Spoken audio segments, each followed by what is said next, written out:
Just for a moment, friends and family, brothers and sisters, I want to speak from the theme clothes that fit our back.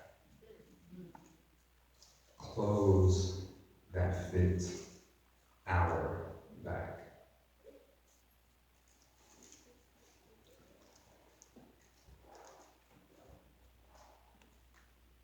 I don't know what your experience was like growing up, but let me tell you a little bit about mine. I grew up rather quickly.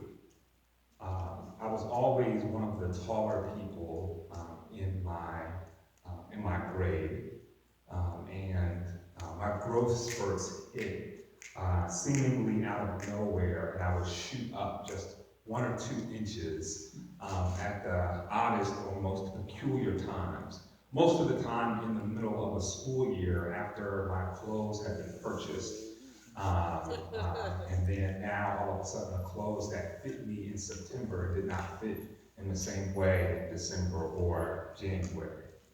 It made it a little bit awkward, my brothers and sisters, because kids doing what kids do teased me because of the clothes that did not fit. I remember particularly one day going to school with pants that had fit at the beginning of the school year, but now they came up just above my ankle, and when I sat down, they came up to about my mid-calf. And I'm not saying that I brought back the style called capris, but I was definitely rocking what could be considered capris at the time. And I remember my friends laughing so much at me for wearing these clothes that could not fit. And maybe for one reason or another, there was time in your life when you had to wear clothes that could not fit. Either clothes that were too big, that were handed down, or clothes that were too small because either growth or economics required that you wear something that didn't fit. But if you ever had to wear something that did not fit, you might believe me when I say it is an uncomfortable feeling. And not just the psychological baggage that comes with it when you know that you're wearing something that doesn't fit you, but also the physical restraints, not being able to walk in the way that you would like to walk, sometimes not being able to breathe in the way that you would like to breathe. Wearing clothes that do not fit can be a very uncomfortable experience. It's hard to be your best self. It's hard to show up as the person you want to when you are wearing clothes that do not fit.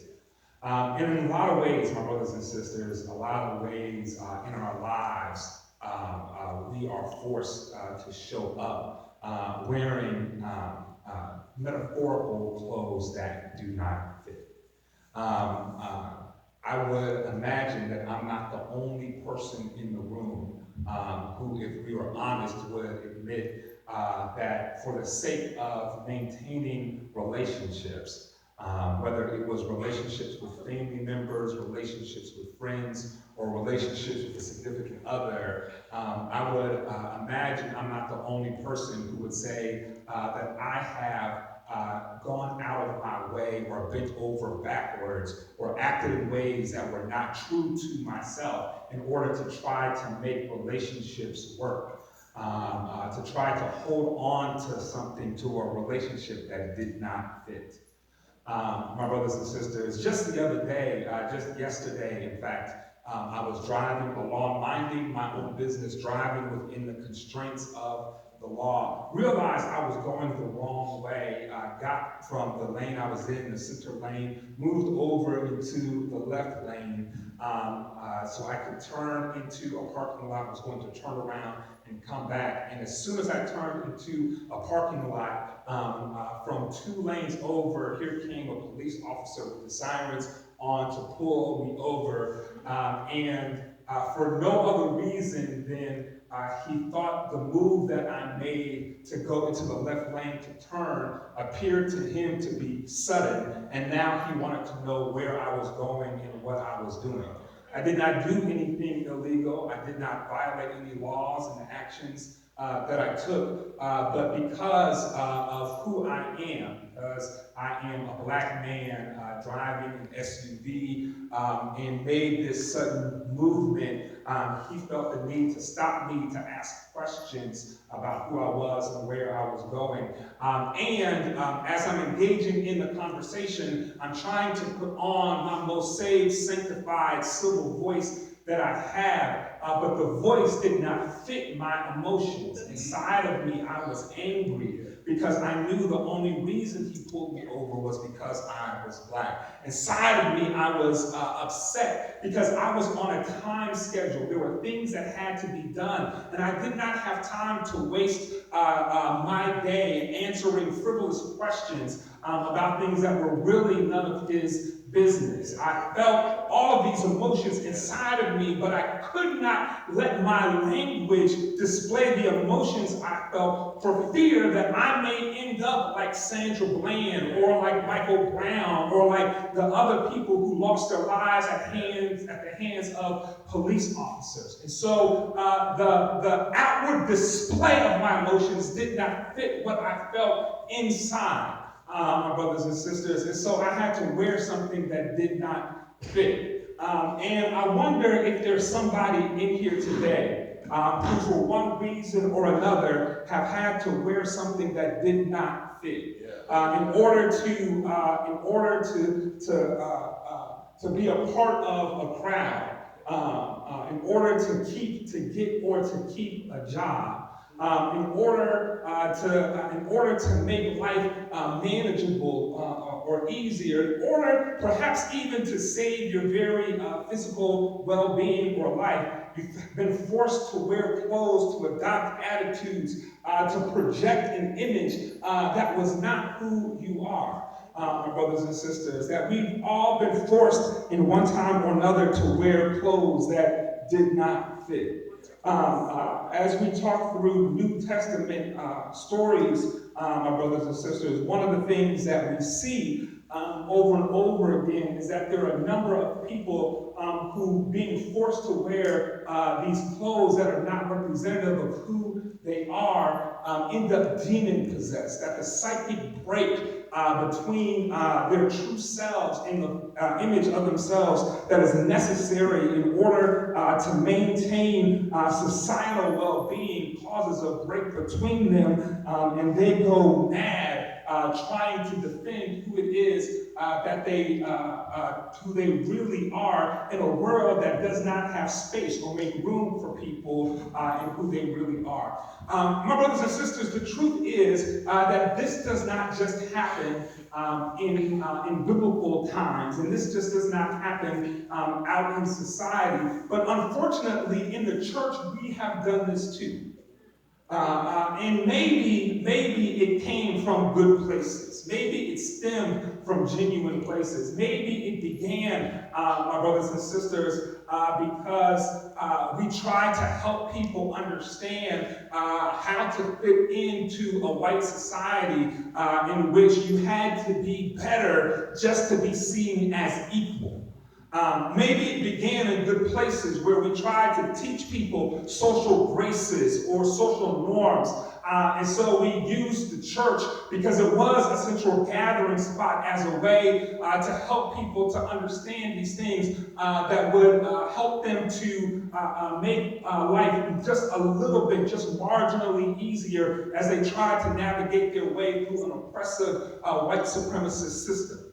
But, my brothers and sisters, one of the things that we forgot to do in the teaching, one of the things that collectively the church forgot to do as a part of that is forgot to balance that with love. That we forgot to balance that with God's radical acceptance. That we forgot to temper that, to let people know that your worth, your value to God is not based on your ability to learn or to represent to others these images. But God loves you and God values you no matter who you are, no matter how you present yourself, no matter how you dress or what you do with your hair, that none of those things defines who you are to God. And even if we want to help give you some tools that will help you to get a leg up in society, don't take any of that to heart, because none of that matters when it comes to who you are. That God is not concerned about that. God is concerned about what's on the inside. And so here in this place, we will love you for who you are, even as we help you to navigate the choppy waters that are ahead. Right. Somewhere along the way, my brothers and sisters, too many churches have forgotten to nuance and to make that message more complex. And so what we have done is we have put burdens on other people that do not rightly belong to them. And because of that, there are people in our communities who need to be here, who need to be in the church house, who need to hear that not only does God love them, but there are people here who want to love them. They need to know that they are not alone in the things that they are dealing with. They need to know that there are people who have gone through or who are going through the same things that they have, but they won't come in the doors. They are scared to come in the doors because they're afraid if they come in the doors, we will put on them clothes that do not fit. So, my brothers and sisters, I want you to imagine, if you will, here in this place, we've been talking about facing the giants. So I want you to imagine right now, here in this place, David has done the work of readying himself. He has shown up to the battle, following the instructions that his father gave him to step out and go to the battle to check on his brothers. When no one else would answer the call to face Goliath, David made himself available. He took action to go and answer the call. My brothers and sisters, he used reflection, his practice of reflection, to help him understand that God had been at work with him, in him, and through him in taking out the lion and the bear, and that the same way that God had been at work in his past, God could be at work in his present. Now Saul has believed that David is ready for this moment. David has convinced Saul, and here at this last moment, as David is getting ready to go fight Goliath, Saul equips David with Saul's own armor. Saul, my brothers and sisters, I believe is doing this as an act of love, as an act of compassion. He is doing this to try to equip David in the best way he knows how to. He's giving David that which is most personal to him, his own armor to go out there and fight. And while I have to admit, there is a part of me, there's a part of my brain that does question Saul's motives in this, that asks the question, is Saul giving David his armor because Saul wants the people to think that it's Saul out there fighting?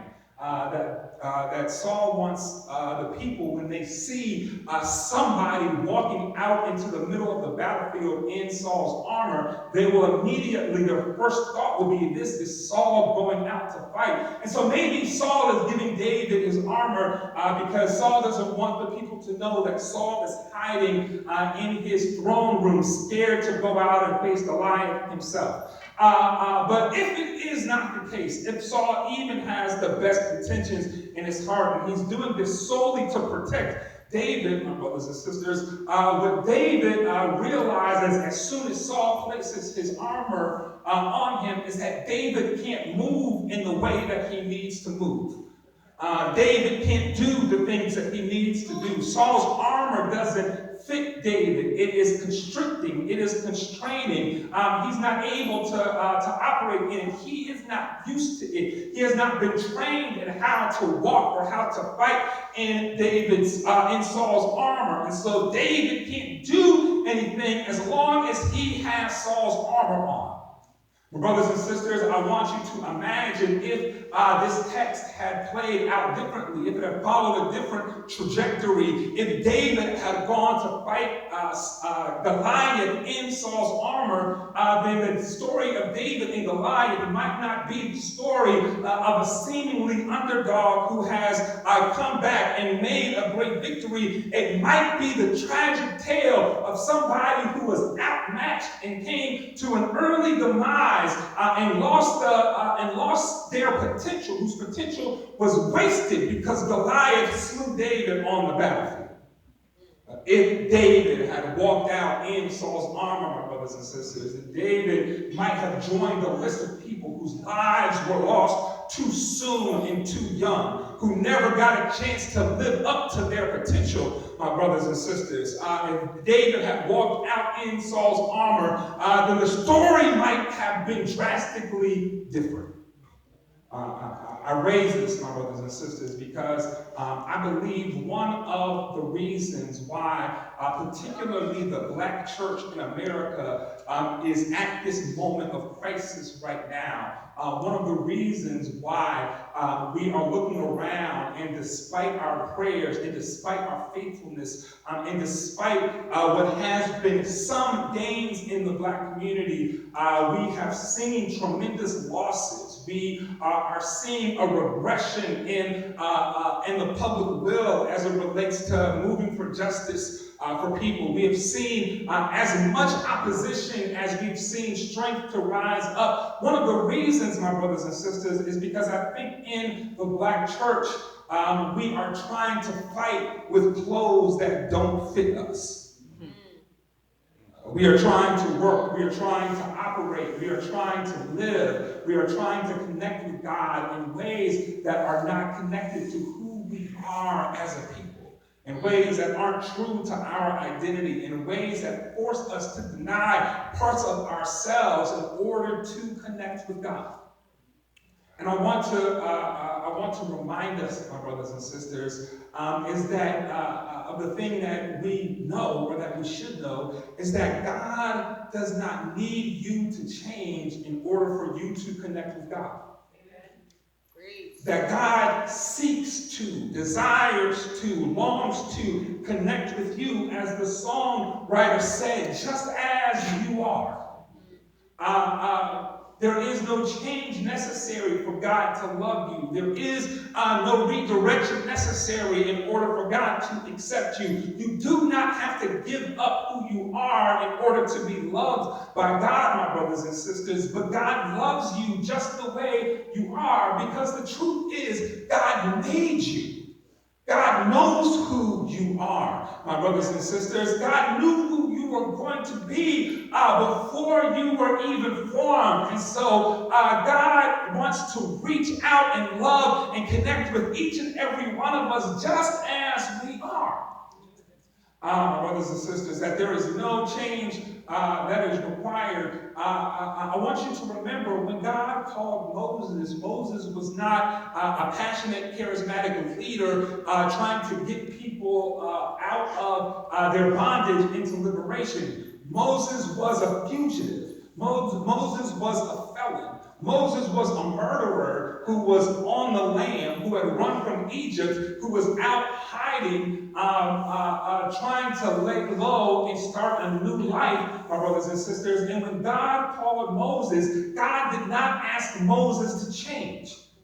God simply asked Moses to use his passion, to use his energy, to use his resources in a different way. God did not require Moses to change who he was, but simply take who he was and use who he was according to God's plan. When God calls Saul, who becomes the Apostle Paul in the biblical text, my brothers and sisters, that God does not require a change in Saul. But God says to Saul, I recognize that you have a zeal, that you have a passion. There are just some gaps in your knowledge that I need to fill in. I need you to understand that the people who you are persecuting are actually the people who I am working through in this time. And so use your passion, use your zeal, use this, but let me just redirect it in a different way. There was no change in Saul's character that was needed, just some gaps that needed to be filled in so Saul could use who he was in a way that would benefit and not harm God's people. Just the same way, my brothers and sisters, that God does not need you to look like, dress like, act like, talk like, pray like, sing like, or read the Bible like, or even preach like anybody else in order for God to use you. That God has given you a set of talents. God has given you a set of skills. God has given you a set of experiences. There are things that only you have, my brothers and sisters. And if you leave them at the door because you haven't seen other people operate like that before, if you leave it at the door because you're afraid it might not be welcomed, if you leave that at the door, then this community can't be the beloved community we're trying to be, because if we're going to get to that place, it requires all of us bringing all that we are into this place.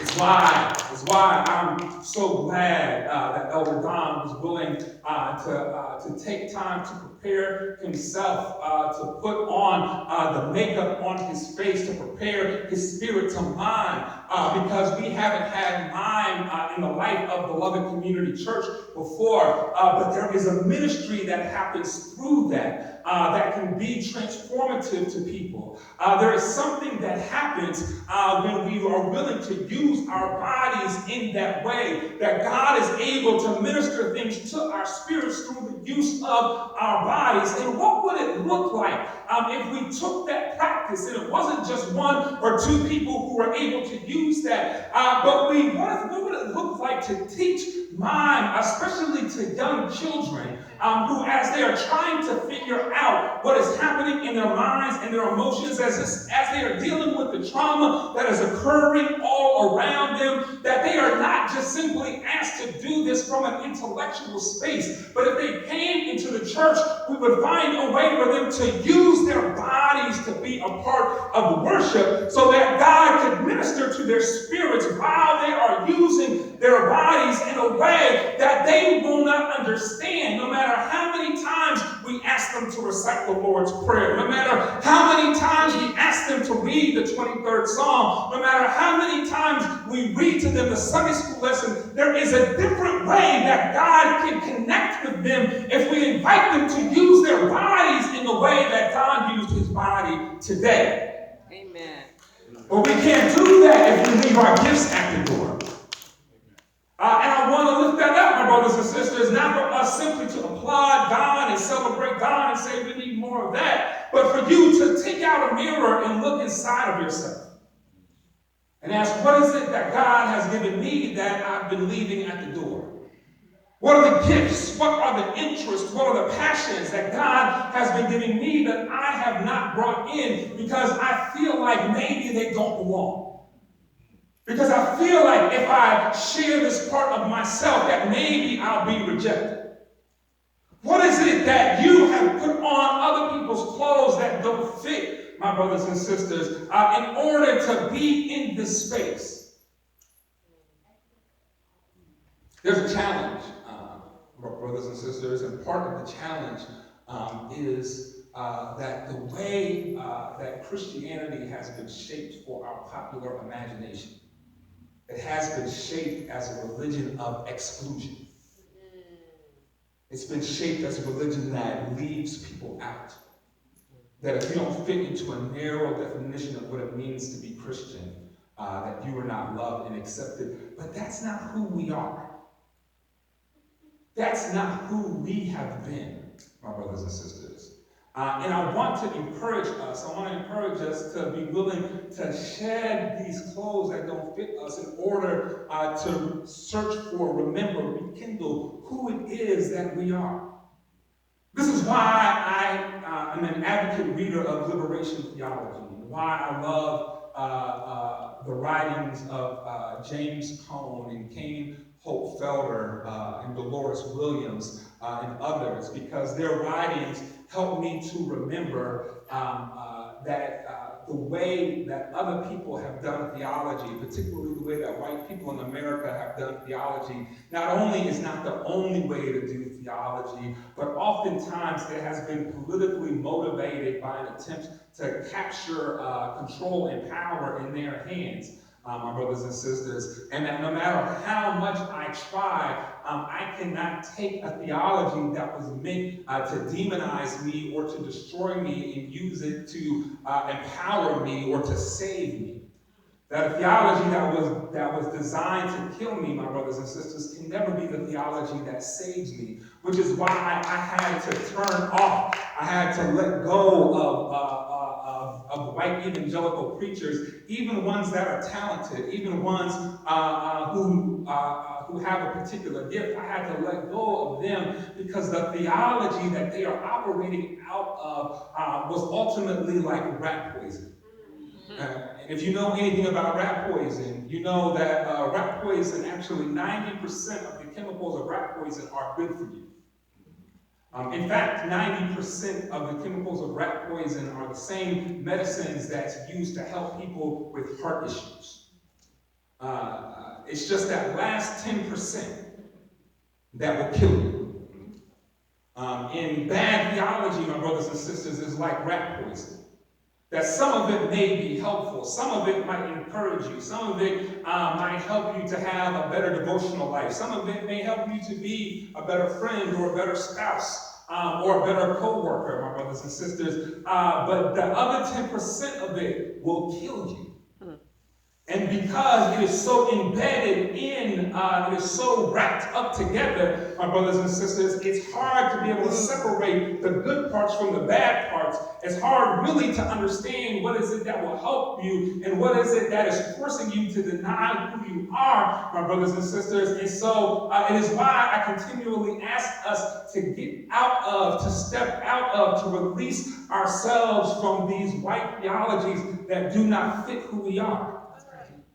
To let go of these theologies, my brothers and sisters, because like this road, they may look good from afar, but when you get up close, you see they're a little dingier than they should be. You'll see, my brothers and sisters, they just don't fit the way you want it to, my brothers and sisters, and especially on a day like today, it's unnecessarily hot to be wearing something like that, my brothers and sisters. So we need to let go of these theologies that make us uncomfortable. Theologies that makes us hard for us to be in relationship with our family members because there's something about our theology that demonizes our family members for being who they are. We need to be willing to let go of them, my brothers and sisters. And I know sometimes it's difficult when we've been taught a certain way, when we've been led to believe a certain way. It's hard to let go of what we've been taught to believe, my brothers and sisters. What I want to tell you, there are ways that we can find and shape theologies that make more sense for us. And so for some of us, it isn't going to be in reading. I love to read. And so I will go to the bookstore and I will read For Our People by James Cone. Or I'll read Stony the Road We Trod by Kane Hope Felder. Or I'll read a book by Dolores Williams. I'll read The White Woman's Jesus and Black Woman's Christ. I'll read these books that will help me to understand the ways that God is moving, but everybody doesn't, but reading intellectual texts like that doesn't help everyone. And so I'll say there are also black artists who do this through art. There are black musicians who are doing this through song. There are visual artists who try to do this through painting, through plays, through movies. There are artists who are wrestling with these same ideas that we can look at or we can look through, my brothers and sisters. But also, I want to say that you don't even have to go outside of yourselves in that way to hear someone else's, that we can create and shape it on our own. I don't know who it is that convinced us that we needed a professional to help us understand what God is doing with us. But, my brothers and sisters, God can speak to you and through you the very same way that God seeks to speak to and through me. That you don't need a degree, you don't need special training or certification, you don't need an ordination to see what God is doing, but God is trying to reach out to us every day in every aspect of our lives. And sometimes, my brothers and sisters, finding out what God is doing with us is as simple as sitting down and having a conversation with someone. That in that very act of having a conversation, as we connect with someone else and we ask them what is happening in their life, and we listen deeply as they share with us, and as they share, that we take moments to reflect on what their sharing brings up within us. How their sharing connects with what is happening with us. We listen for an attentive ear for how God is moving in the background, in the contours, in the details of their lives. And as we think about that, it helps us to see how God might be moving in the background, in the contours, in the details of our own lives. And when we do that, my brothers and sisters, then we can begin to create ways of understanding who God is and how God works that makes sense for us. My brothers and sisters, that when we shed these harmful ideologies and then we put on something that makes sense, put on something that fits us, then it equips us, my brothers and sisters, it equips us to do the work that God has called us to do. My brothers and sisters, that we can try all kinds of ways to reach out to the young people in our school systems whom the education system is failing, whom the way that our community life is structured and set up is failing. We can try other ways to reach out to them. But if we don't do it the way God has called us to be, if we don't show up as ourselves, if we don't find ways to connect with our young people, being true to who God has called us to be, then the other ways won't work, my brothers and sisters. Then we'll be out there like David trying to fight the giant Goliath in Saul's armor. But if we can fight in our own clothes, if we can get the theological, the spiritual, the emotional clothes that fit us to gird up ourselves, my brothers and sisters, there is no giant that can stand in our way. The only reason Goliath could have beaten David, my brothers and sisters, is if David fought the battle the way Goliath wanted the battle to be fought. If David had went out with sword and spear and gotten up close to Goliath, then Goliath had the advantage. But David didn't do that, my brothers and sisters, because David knew where his strength lied. And so David left Saul's sword, left Saul's spear, left the javelin there. David used what he knew how to use. And that was he went out to the creek and he picked up a few rocks. Now, I don't know why he picked up 5, my brothers and sisters. Maybe he thought he needed some backup, but he picked up a rock and he put it in his slingshot. Because David wasn't a sword fighter, he wasn't a spear fighter, but David knew how to operate a slingshot. My brothers and sisters, and scientists who have studied this said that people who use slingshots as methods of war, they're able to get enough centrifugal force to shoot the slingshot, to shoot the rock out of the slingshot with as much force as a bullet coming out of a gun. And so David was able to be a long-range sniper to take out Goliath before Goliath ever got close enough to be able to fight David on Goliath's terms, because David knew who he was, knew what his gifts were, and knew how to operate them to take down the giant. My brothers and sisters, the giants in our communities, the giants in our neighborhoods, they only win if we fight the ways they want us to fight. They only fight if we try to fight in the ways that capitalism dictates we ought to fight. It only wins if we fight the way that white supremacy dictates that we ought to fight. But if we can let go of that, my brothers and sisters, and we can remember that before a white person walked on the face of the earth, that the first people God created were black people. That the first people God spoke to were black people. That life came out of Africa Africa, my brothers and sisters, which means that the spiritual connection that we have through our history and our culture predates any of the foolishness that we have been given or taught or told is the way that God operates, my brothers and sisters. That in fact, white culture learned what it learned by coming to Africa to learn it and then just act like they made it up on their own. But if we can remember that, my brothers and sisters, and remember that our ways of being, our ways of talking, our ways of singing, our ways of dancing, our ways of praising, our ways of connecting, our ways of understanding, not only are appropriate, my brothers and sisters, but they are powerful, that we can find the strength we need to knock down every door, to beat every obstacle, to overcome every challenge, to take out every giant that is in our way. And so I wonder today, my brothers and sisters, I wonder today if there is somebody who's willing to say, I'm going to make an effort to take off these clothes that don't fit. I'm going to take off these spiritual clothes that don't fit who I am, that don't fit who God is calling me to be. And I'm willing, even if it takes a little more work, I'm willing to do the work to go and find how to operate in the gifts that God has given me. Yes. Because when we do that, when we walk in those gifts, my brothers and sisters, then there will be other men, women, boys, and girls, other people, my brothers and sisters, who will see how we are walking, who will see that God is able to use us. And they just might ask the question, if God can use them in this way, if they can walk and talk and live and work and love in these ways that are so genuine and so authentic to who they are, if they can do what other people said could not be done, then maybe I can do the same.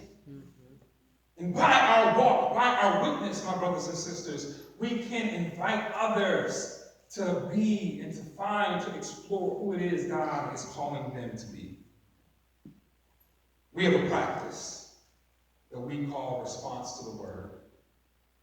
And our response to the word, my brothers and sisters, is designed for us to begin to do this very work.